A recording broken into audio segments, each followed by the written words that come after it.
शास्त्र यहां तक कहता है गर्भवती नारी का जब गर्भ रहता है और उस समय पर गर्भ में जब संतान रहती है और ग्रहण, चंद्र ग्रहण हो चाहे सूर्य ग्रहण हो, ग्रहण अगर पड़ता है तो परिवार में शास्त्रों में ऐसा वर्णन आता है कि गेरू, गेरू मतलब लाल चंदन। कौन सा चंदन? जम के बोलो जरा। लाल चंदन।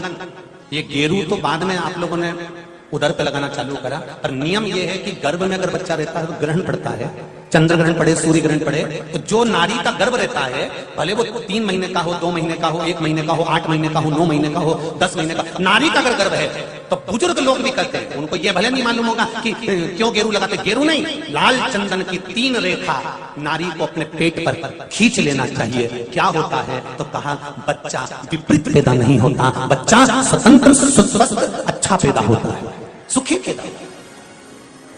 आप में से कितनी माताएं जो जानती हैं इस बात को? हाथ उठाओ जरा। जानती हैं सर कि जब गर्भ में बच्चा रहता है तो माताएं कह देती, सास कहती थी बेटा थोड़ा गेरू लगा लेना, पेट में थोड़ा सा गेरू लगा ले, थोड़ी सी मिट्टी लगा ले, थोड़ा सा कुछ पेट पर लगा ले, क्योंकि ग्रहण पड़ रहा है। क्यों?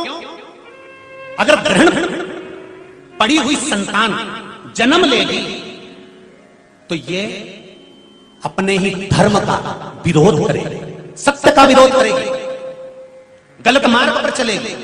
और अगर शरीर पर एक त्रिपुंड लगा दिया गया, पेट पर ग्रहण के समय पर गेरू लगा दिया गया, लाल चंदन लगा दिया गया, तो जो बच्चा जन्म लेगा वो माता पिता के विरोध में कभी नहीं खड़ा हो सकता, धर्म के विरोध में कभी नहीं खड़ा हो सकता, सत्य सनातन धर्म के विरोध में कभी खड़ा नहीं हो सकता, हिंदू धर्म के विरोध में कभी खड़ा नहीं हो सकता, हमारे पक्ष में हमेशा बना रहेगा। सनातन धर्म का कुल में पैदा होकर, सनातनी होकर, हिंदू धर्म में पैदा होकर भी अगर कोई हिंदू धर्म का विरोध करता है तो समझ लेना कि यह ग्रहण की औलाद पैदा हुआ है, ये साधारण नहीं है, ग्रहण से पैदा हुआ है। इसलिए सनातनियों का भी विरोध करने के लिए खड़ा हुआ। और आप सबसे निवेदन है, जब ग्रहण पड़े गर्भ पर भले गेरू की 3 लाइन खींच लो, चाहे लाल चंदन की 3 लाइन खींच लो, पर अपने गर्भ पर गेरू लगाना जरूरी होता है, क्योंकि बच्चा अपने माता पिता की भी नहीं सुनता अगर ग्रहण का भाव उस बच्चे पर पड़ गया। अगर माता पिता को अपनी सेवा करवाना है तो गर्भस्थ बालक को जब ग्रहण पड़े तो शरीर पर थोड़ा सा त्रिपुंड लगा लेना चाहिए। क्यों? क्योंकि बुजुर्ग माँ बाप की जिंदगी खराब नहीं हो। कई बेटे ऐसे होते हैं माता पिता को नहीं गिनते, कई बेटे ऐसे होते हैं माँ बाप को 2 रोटी नहीं देते, वृद्धाश्रम में छोड़ आते हैं। समझ लो कि ये ग्रहण के पैदा बुजुर्ग माताएं बहुत पहले से कहती आई हैं, शायद यहाँ पे भी जितनी बुजुर्ग माताएं बैठी होंगी वो जानती होंगी। 9 महीने में नारी के गर्भ में जब 9 महीने बच्चा रहता है तो कोई 1 महीना ऐसा होता है जिस महीने में बुजुर्ग माताएं कहती है कि नदी नाले मत नहाना। बोलो सही है कि गलत है? अरे जम के बोलो जी जी सही है। 1 महीना ऐसा होता है, वो 7वां हो कि 6ठा हो कि 8वां हो, जो आपके स्मरण में होगा। कई माताएं कहती हैं और बुजुर्ग माताएं कहती हैं तो बहुओं को लगता है ऐसा कोई होता है, ये तो ढोंग प्रपंच है, ये तो ढकोसला होगा, ये तो ढोंग होगा। पर उसका प्रसंग कई बहुओं ने माताओं से कहा होगा ऐसा कोई होता है क्या कि मैं मायके नहीं जाऊं और ये वाले महीना 1 महीना 9 महीने में 1 महीना मेरी माताओं के गर्भ के समय का ऐसा होता है कि जिस महीने में बुजुर्ग माताएं कह देती है कि इस महीने में तुम नदी नाले मत लांगो, अपने घर में रहो, स्वस्थ रहो, ना कहीं जाना ना कहीं आना। डॉक्टर को दिखाने जाना हो तो चले जाओ, मना नहीं, पर नदी नाले लांग कर मत जाना, इधर हो तो चले जाओ। बुजुर्ग माताएं कहती हैं।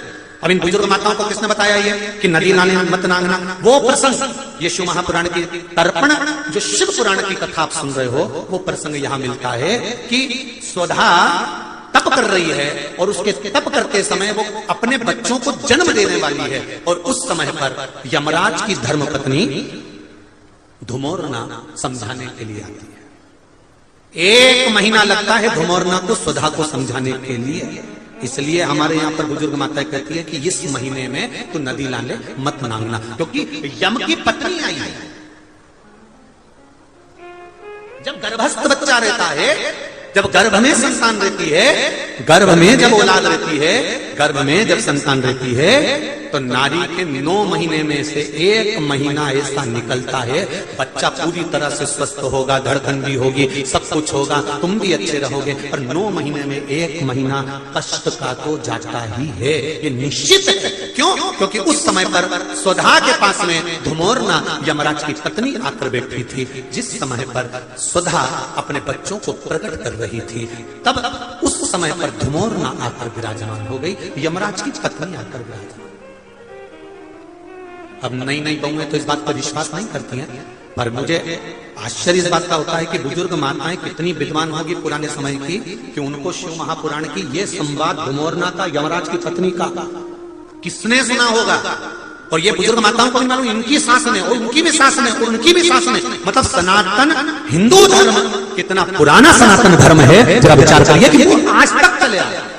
अब उसको लोग ढोंग के ले, ढकोसला के ले, चाहे कुछ के ले। अब ये तो अब यहाँ बैठकर आप लोगों को कुछ शिव पुराण के, कुछ स्कंद पुराण के, कुछ पद्म पुराण के, कुछ अग्नि पुराण के, कुछ नर्मदा पुराण के कुछ उपाय यहाँ से बता दिए जाते हैं। अब उसमें लोग हमें टोटका वाला महाराज कहें, चाहे जो महाराज के, उनकी मर्जी। आग लगे बस्ती में, सियोर वाला रहे मस्ती, अपने को क्या करना उसमें, तो जो बोले बोलता रहे।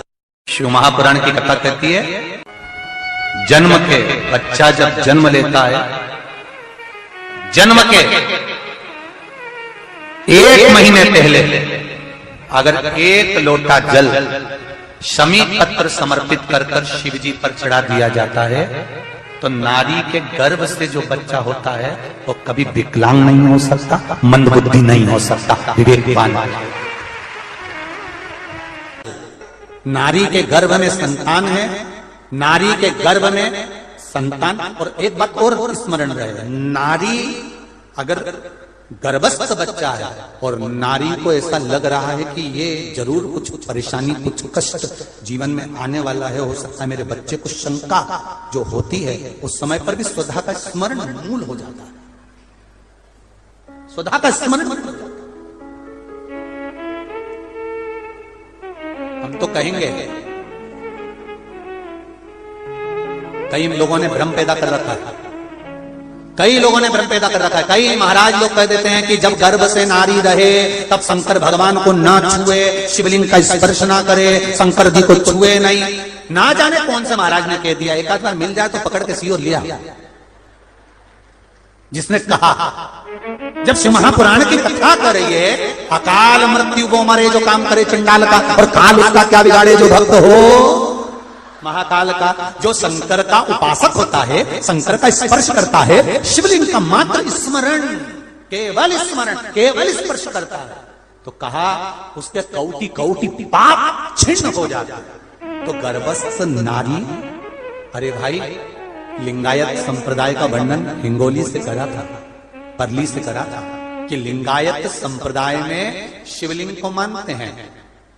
बच्चा गर्भ से जन्म लेता है, मां जब तक बच्चे को दूध नहीं पिलाती, जब तक उसका गुरु मंत्र नहीं हो जाता, उसको लिंगायत संप्रदाय के संत आकर जब तक गुरु मंत्र नहीं दे देते, तब तक नारी उसको दूध तक नहीं पिलाती। यहां तक वर्णन, विचार करिए जरा। तो फिर कौन ने कह दिया कि शंकर भगवान के शिवलिंग को छूना नहीं चाहिए, गर्भवती नारी को स्पर्श नहीं करना चाहिए? और कौन सी पुराण में लिखा है, कौन से शास्त्र में लिखा है? यहां शास्त्र कह रहा है, शिव महापुराण, स्कंद पुराण, लिंग पुराण, नर्मदा पुराण, पद्म पुराण वर्णन करती है। आप दिल से, हृदय से, चित्त से शंकर भगवान की आराधना कर सकते हो। हाँ, नारी अगर गर्भस्थ बालक है और उसको चिंता है, बहुत टेंशन है, और उसके साथ शिव की आराधना कर रही है, तो बाबा के ऊपर एक बेलपत्र भी अगर वो चढ़ा रही है चावल के दाने के साथ, तो ये निश्चित है कि स्वधा उसके गर्भ की रक्षा करती है और बच्चा समाप्त नहीं हो सकता, ये निश्चित है। स्वधा तप करी, साधना करी, और तप साधना कर कर स्वधा के सम्मुख में 3 बेटियां प्रकट हो गई हैं। वो 3 बेटी है महाराज, 3 बेटी प्रकट महाराज, मैना, धन्या और कला, ये 3 बेटियों का प्रागट्य सम्मुख में हो गया। आप देखेंगे कल की कथा में कि मैना, धन्या, कला, इन तीनों के नाम से जिसको स्वप्न में सांप दिखते हो, मरे हुए व्यक्ति नजर आते हो, या घर में बार बार घात आ रही होती है, तो पितरों की 3 लड़कियां मैना, धन्या और कला, इन तीनों के नाम से पीपल के पत्ते की बंदरवाल कैसे बांधी जाती है जिससे घर में सांप भी नहीं निकलते, स्वप्न में सांप नहीं दिखते और घर में